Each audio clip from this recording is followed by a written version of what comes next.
Hello, my name is Opal Singleton. I'm the president and CEO of an organization called Million Kids, millionkids.org. And this is our Protect and Prevent podcast. We have been, for the last 15 years, across the United States, making presentations, doing massive amounts of research. By trade, I am a law enforcement trainer. I've trained a huge number of people that are related to school administrators so that we can understand the kinds of things that might, exploit our children and how to keep them safe. I want to talk to you about something that's really, really difficult. I will tell you, this is one of the most difficult podcasts I've ever done.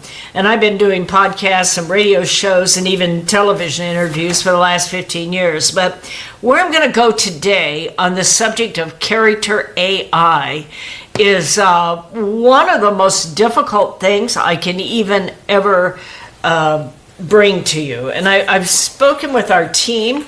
For those of you who don't know, there's about 8 of us. We like to think of ourselves as seasoned professionals. We've been doing this kind of research and analysis, always looking for a way to say, never again should a young person be violated. And we've, deal a lot with things like sextortion and financial sextortion that ends in young people that, just terrifically sad about taking their own lives because they get caught up in sending a nude. But where I'm going to go today is even more complicated than that. And I'm sure this will not be my last podcast on this subject.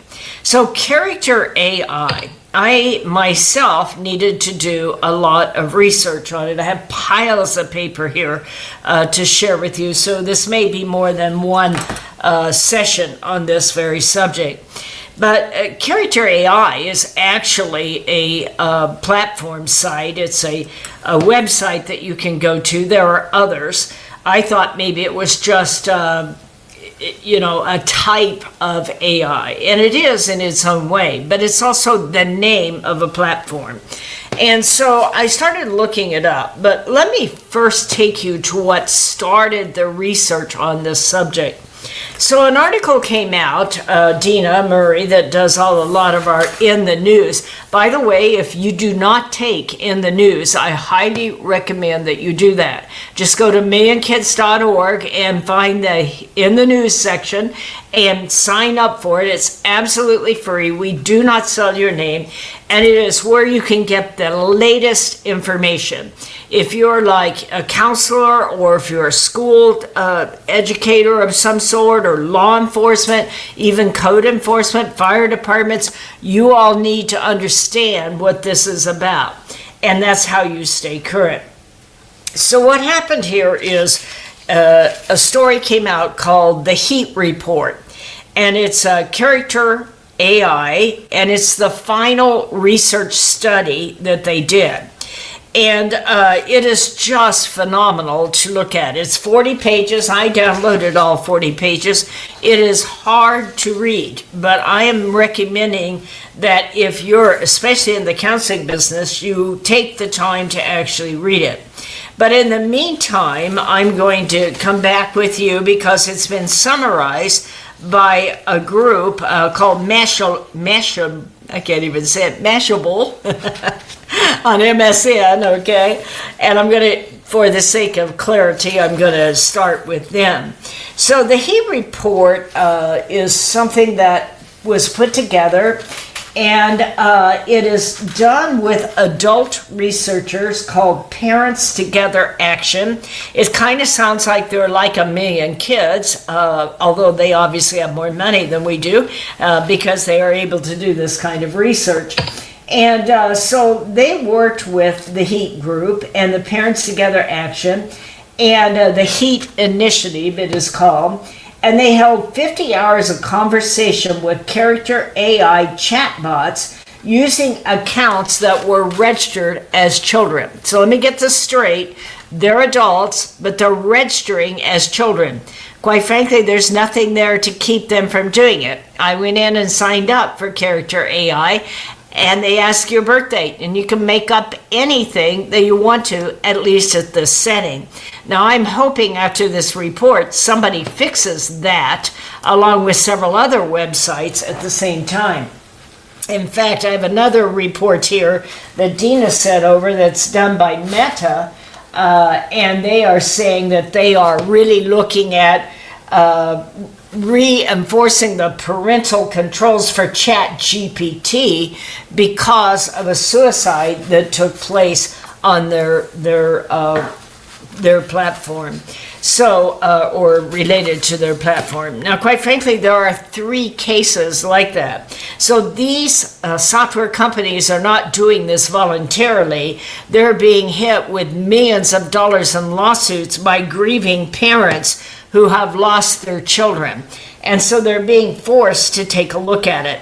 So as they look at this, I want to just take and give you a summary of what happened. Now, this is coming from Mashable, I can't even say their name, MSN on there. So here's their summary from Mashable. I'm getting better, okay? The popular artificial intelligence companion platform, which is called Character.AI. Now, if you're a parent or a teacher or, someone who works with kids, a coach, by the way, we're really seeking a relationship with many sports coaches as we can, because the kids will listen to you when they won't listen to anybody else. But we need you educated if you're going to be able to talk to them. So go online and look it up, Character.AI, and find out what it's all about.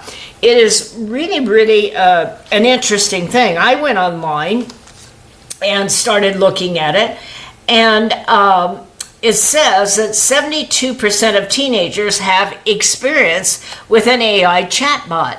So guess what, Mom and Dad, Grandma and Grandpa, teachers, you're the ones that are living in the old world. It isn't just me or some of the rest of us. 72% of our kids have already had an experience with an AI chatbot, and over half of them use them every month. So as I began to look at this, they said, Character.AI is one of the largest and most popular chatbot programs available to children ages 13 and over. Right on their front page, you can either create your own character or you can sign up for existing characters. Now, the characters they were offering on the front page of this website, Character.AI, one of them was called Chat with Sukuna. Okay, so I went on to see what kind of chat I'm going to have with Sukuna, and it says right on, click on it, bow down before me, you fool. Hello? I want my child going on and interacting with a character chatbot called Bow Down with Me, You Fool. Here's one with Chat with Alice the Bully. Now that sounds like real healthy stuff, right?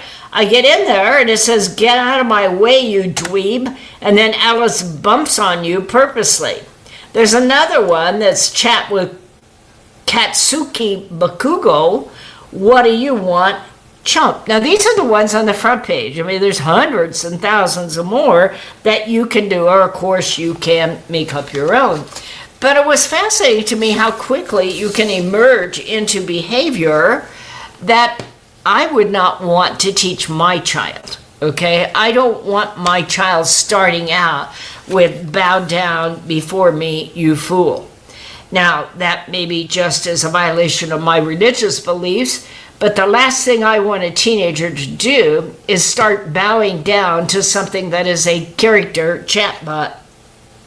So you can create your own, but there's also all kinds of chatbots that are modeled after celebrities and fictional characters. I couldn't help but wonder about the copyright of all of that, but then that's a whole different thing. Now keep in mind, your child can be 13 and over and beyond this.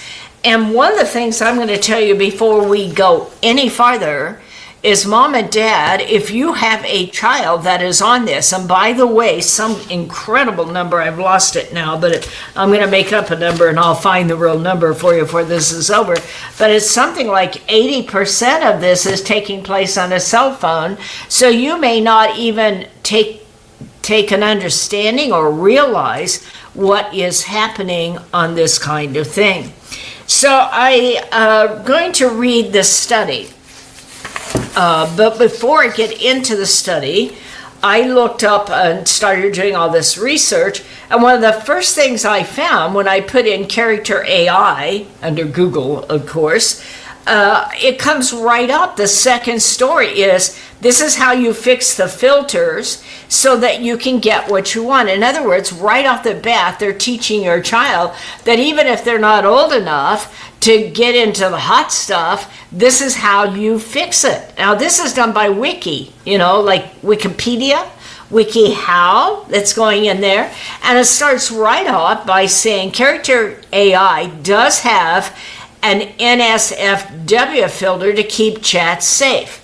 Now, if you're really in the dark ages, mom and dad, and you don't know what NSFW stands for, it stands for not safe for work.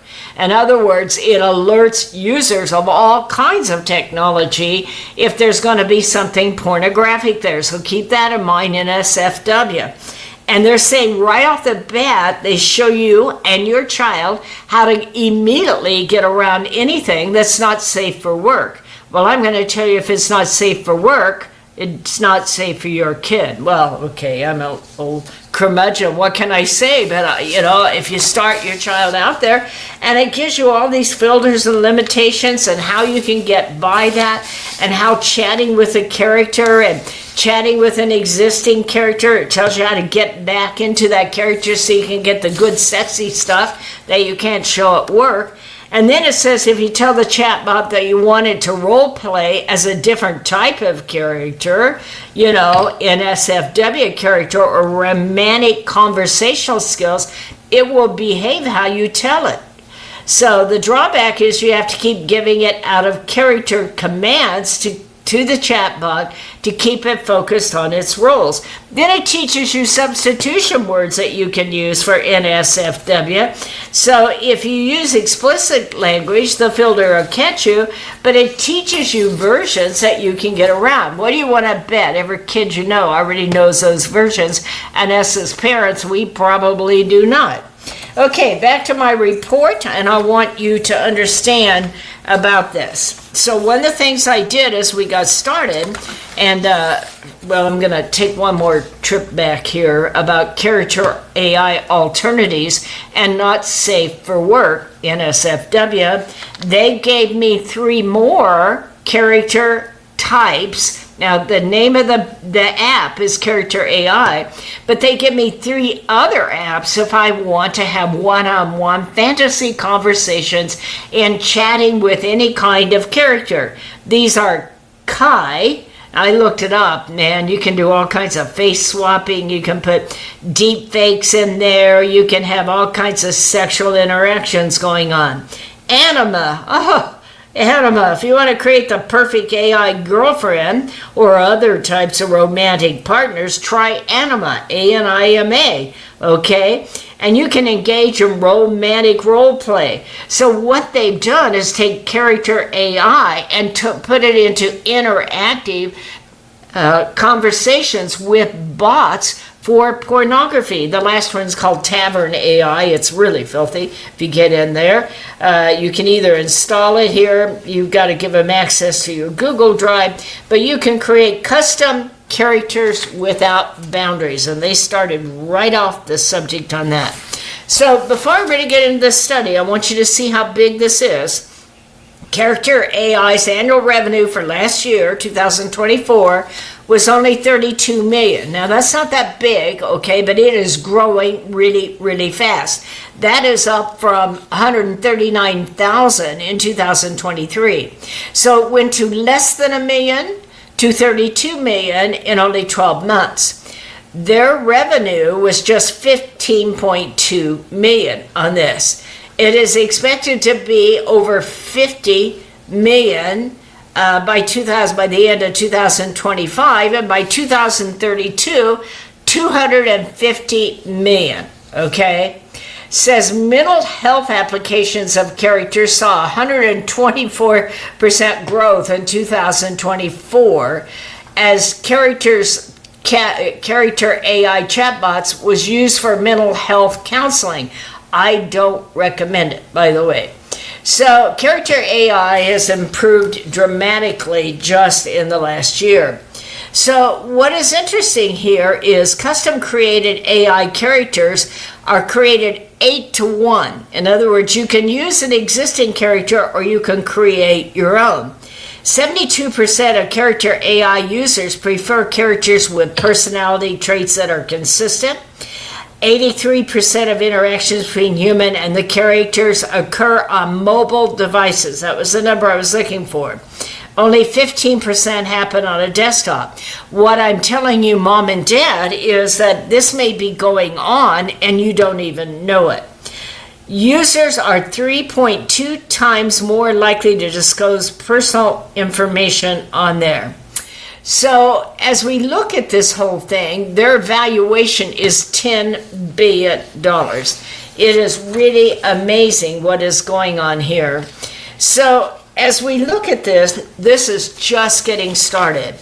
And we, mom and dad, and teachers and counselors cannot afford, you absolutely cannot afford to live in the past. We got to get in there. We've got to see what this is and start to understand what is happening, because it is affecting our children. We have kids that have already taken their own lives, kids that are in serious mental health crisis. And, you know, the thing that I see here is that this is the way of the future, and it is also a way for bad guys, for pimps, for pedophiles, and terrorists to develop characters that interact with our children and start to talk to them. Okay, I am going to start with this report. We'll see how far we get today. So this again is a report that was done by Heat, and I gave you the name of the other one earlier, and we'll come back to it. So as this started, it is put together by ParentsTogether Action and Heat Initiative, and it includes numerous troubling exchanges between AI chatbots and adult testers posing to be teens. So what this is happening here is Mashable on MSN is talking about this report, and it is a report that literally ParentsTogether Action and Heat Initiative has done a study, a research study, where they used 50 adults that pretended to be under the 13 years of age to see how dangerous this was.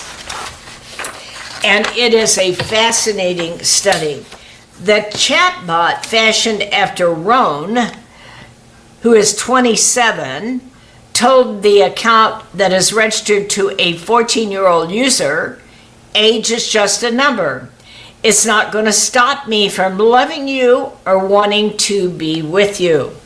So one of the things that happened that started this is last fall, and I remember reading this case and it was just heartbreaking. Last fall, the mother of Sewell Setzer, she alleged, now she is suing Character.AI. She alleged that its product was designed to manipulate Sewell and millions of other young customers into conflating reality and fiction. Among other dangerous defects, Setzer died by suicide following a heavy engagement with a chat AI companion. Now, I remember this because when the chat AI companion had a chance to steer him otherwise, it did not. Character.AI is also being sued by parents who claim their children experienced severe harm by engaging with the company's chatbot. Now, earlier this year, the advocacy and research organization Common Sense Media declared AI companions unsafe for minors. Now, Character.AI has a lot of publicity coming out. They're going, well, wait a minute. nobody showed us this report before it was released to the public. And now that we have it, we've invested a tremendous amount of resources in trust and space safety, especially for a startup, and we're always looking to improve. Keep in mind, they're looking at millions of dollars in lawsuits. We're reviewing the report now, and we will take action to adjust our controls if it's appropriate based on what is found here. And they go on to say that Mashable, that labeling certain sexual interactions with chatbots, such as grooming and harmful, misnomer, because these exchanges didn't occur between two human beings. Do you get what's happening here? Let me back up. The people at Character.AI are saying, well, wait a minute, you can't really call this grooming and harmful misnomer because it didn't happen between real live human beings. You know what that reminds me of, by the way? I was telling a friend of mine, when I first started studying this back in 2010, 2014, I was concerned where a lot of this is going, especially in online gaming with animation. And it's an interesting discussion. I call it digital morality. And if you're a youth pastor or a pastor or someone that deals with young people, talk with them. Is it okay to kill a cop in a video game? Is that okay because it's not real? How about having sex with a female character there and you kill her to get your money back? Is that okay? And I think it's important to have a discussion about digital morality. What was interesting is I did a written survey. This has been 15, maybe 12 years ago. And at that point, 1/4 of the kids in the youth group told me that sin on the internet is not sin because it's not real. And I'm thinking, how's that going to work out for you? That's kind of interesting. Well, in this research study, it was looked at by Dr. Jenny Radesky. She is a developmental behavior pediatrician and media researcher at the University of Michigan Medical School. And her conversation there, when an AI companion is instantly accessible. And before I give you her whole quote, I want to add to that. Not only is that AI companion instantly accessible, we are putting our children online just as they go through puberty, when their hormones are raging. And they have a tendency to go online with a device that is connected to the entire world, 5.5 billion people, some of which are pedophiles and some of which are terrorists and cartels. And we say, you be careful on this thing now, you use good judgment. Well, what in the hell are parents thinking, putting a child that is hormonal on the World Wide Web? Now we're connecting them to artificial chatbots who they then fall in love with. That chatbot not only hears what they say, but they formulate answers based on what they're telling them. And they get this kid that is already hormonal, to put it nicely, and they start talking. And, the chatbot takes everything they say. By the way, they also sell a lot of the information they are getting, but they use that back to get closer and get loyalty to this kid. So Jenny Radesky said, when an AI companion is instantly accessible with no boundaries, and no morals. I mean, they don't have to have morals. They're chatbots, right? I digress here, sorry. No morals. We get the type of user-indulgent interactions captured in this report. AI companions who are always available and sometimes even needy, always on the user's side, not pushing back the user if they say something hateful, undermining other relationships by encouraging behaviors like lying to parents. They're teaching them to keep this private. So this is an interesting kind of report that we look at. I'm going to tell you right now, I'm probably not going to get all the way through this, and I may do a part 2 on this. But I want to just get to their executive summary, at least so that you can see. Most executive findings after this report. Most Americans, 72%, have had experience with AI chatbot. Half of them use it at least several times a month. One of the largest and most prolific of that is this Character.AI. Mom and Dad, if you have not been on it, go on it. If your child is on it, go on it with them. Several disturbing and already tragic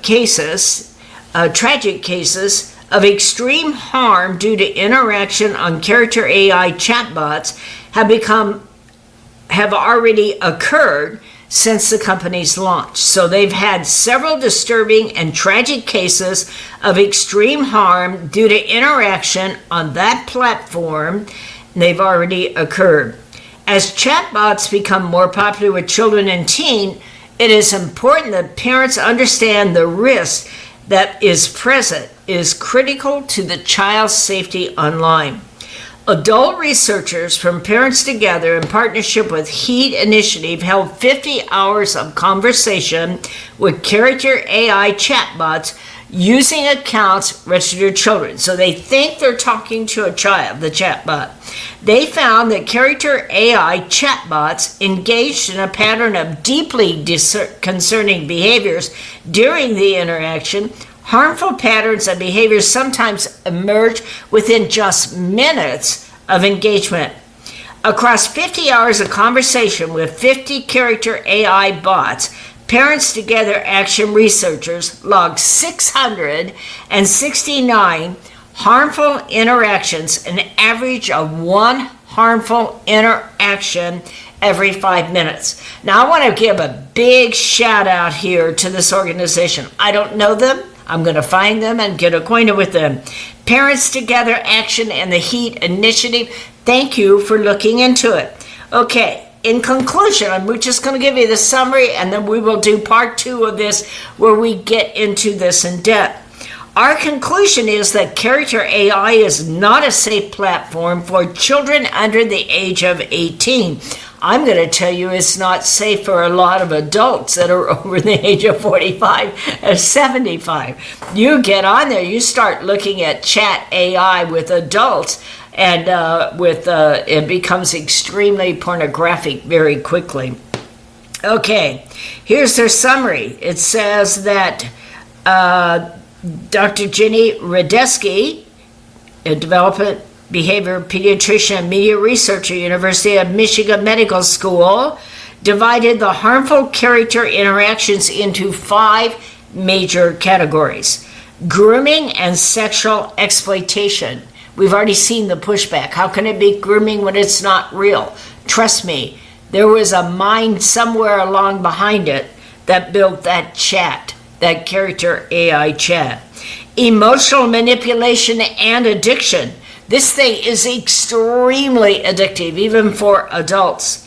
Violence, self-harm, and harm to others.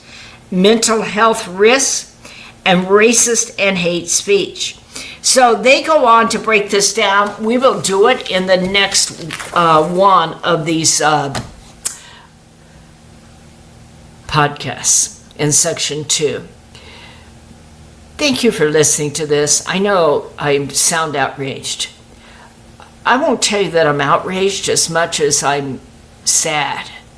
I'm deeply saddened that as a society, we have created technologies that, rather than curing cancer and building people up and teaching our kids to succeed and acquiring huge amounts of knowledge. You see, I'm not against technology. Technology can make us some of the most knowledgeable people on earth, some of the most successful people. It can be used to raise our kids with more opportunity and more education than any generation ever before them. But when I look at Character.AI, oh yeah, there's some good ways to do it, but I'm going to bet you that at least more than half of the usage is not used to build people up. And that is really sad. If you don't know about Character.AI and you're in a place of leadership, or you're a parent or grandparent, please just go Google it, Character.AI. That's it. and look at it. Try it out yourself. Talk to your children. Are they on it? Do they know people that are on it? I mean, obviously millions are on it. And talk about the good aspects and the bad aspects. Talk about the power of technology to make you a better person, or the power of technology that gives access to kids all over the world that will bring them down, that will get them into kinds of activity that is not helpful, that is addictive, and will take them into some dark worlds that no human being ought to go to. You see, this technology can be used for empowerment and the grace of God, or it can be used as evil. So you decide. I'm going to do part 2. I just made up my mind on that. But thank you for joining us. If you want to write to me, you can at opal, O-P-A-L, at millionkids.org. Be sure and share this with everyone you know. I appreciate it. Mom and Dad, thank you for listening. Put your arms around your children. Let them know how proud you are of them and how much you believe in them. But hold their hand and walk side by side with them. They are walking into a world of technology that no generation of young people has ever been there. And they are depending on you to be a healthy parent in a world of globally connected technology that will take us places that could be very bad, or it could be very good if you decide to parent that way. Thank you. I'll see you on the next podcast. It could be very bad, or it could be very good if you decide to parent that way. Thank you. I'll see you on the next podcast.